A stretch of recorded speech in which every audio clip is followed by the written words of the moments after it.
अस्सलाम वालेकुम। आज हम आपके साथ शेयर कर रहे हैं कलेजी की रेसिपी। ईद स्पेशल कलेजी, मटन कलेजी।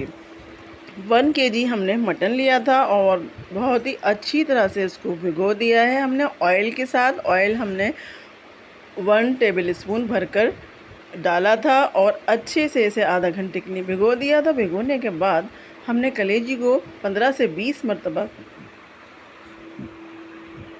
धोया है और धोने के बाद इसके ऊपर एक जिल्द होती है वाइट कलर की खाल, वो हमने निकाल दी थी। 2 मीडियम साइज़ की हमने प्याज ली और प्याज को हमने पेस्ट कर लिया है इसका मिक्सी के जार में। और उसके बाद जो स्पाइसेस हमने लिए थे 2 टेबल स्पून हमने, छोटा वाला जो स्पून होता है, धनिया पाउडर लिया है और 1/3 हमने हल्दी पाउडर लिया है, 1/3 स्पून, और हाफ़ टी स्पून हमने लाल मिर्च पाउडर लिया था और हाफ़ टी स्पून हमने ज़ीरा पाउडर लिया था और 5 हमने गिनती की लहसुन की कलियां ली थी, उनको छील लिया था, उनको बारीक बारीक चॉप कर लिया था। उसके बाद कुछ स्पाइसेस हमारे तैयार हैं और जिंजर गार्लिक पेस्ट हमने 2 टेबल स्पून भर के लिया था। दही हमने हाफ़ कप लिया था और ये साबित गरम मसाले लिए थे जो इसमें ऐड कर रहे हैं। तो हमने गैस की फ्लेम ऑन कर दी है। ऑन करने के बाद उसमें एक कढ़ाई रख दी थी। कढ़ाई रखने के बाद उसमें हमने लहसुन जो हमने चॉप किया था वो उसमें ऐड कर दिया है। उसके साथ हमने सारे खड़े गरम मसाले डाल दिए थे, क्रैकल हो गए थे अच्छे से 30 सेकंड में।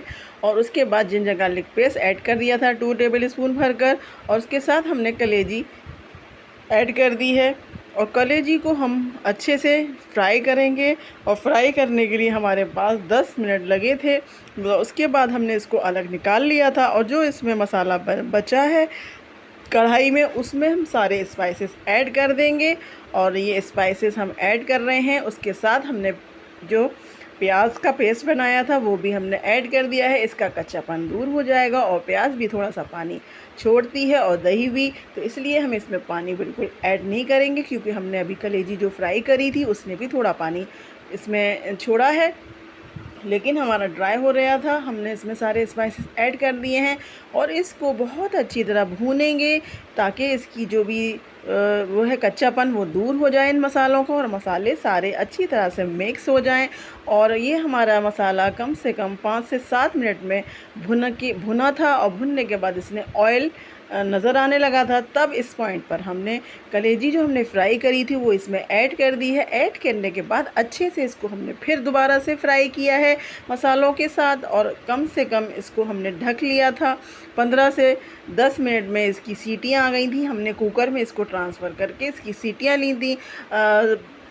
5 से 7 सीटियों में ये हमारी कलेजी गली थी। देखिए ये बहुत अच्छी तरह से गल चुकी है, बस इतनी हमें चाहिए। और नमक हम पहले नहीं ऐड करेंगे क्योंकि नमक हम पहले ऐड कर देते हैं तो कलेजी हमारी गल नहीं पाती है, ये इसमें ध्यान रखना है हमें। अब हमारा कलेजी तैयार होने की तरफ है तो हम इसमें दही ऐड करते हैं, योगर्ट ऐड करते हैं हाफ़ कप हमने योगर्ट ऐड किया है। इससे जो खट्टापन है एक बहुत ही मज़ेदार सा आता है फ्लेवर। तो इसमें ऐड करने के बाद अच्छी तरह से इसे अभी हमने फ्राई कर लिया था।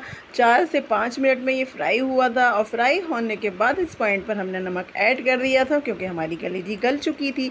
अब हमने इसमें सूखा मेथी ऐड कर दिया है 1 टेबल स्पून और हाफ़ टी स्पून हमने गरम मसाला भी ऐड किया था और हाफ़ टी स्पून से ज़्यादा हमने सूखा मेथी ऐड किया था। ये बन के 20 मिनट में हमारी रेडी हो चुकी थी। हमने सर्विंग बाउल में से निकाल लिया है।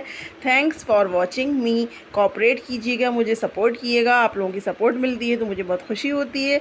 आप जिस सिटी से मुझे देख रहे हैं प्लीज़ कमेंट बॉक्स में मुझे शेयर करें और आपके प्यारे प्यारे कमेंट मिलते हैं उसके लिए बहुत बहुत शुक्रिया। Please like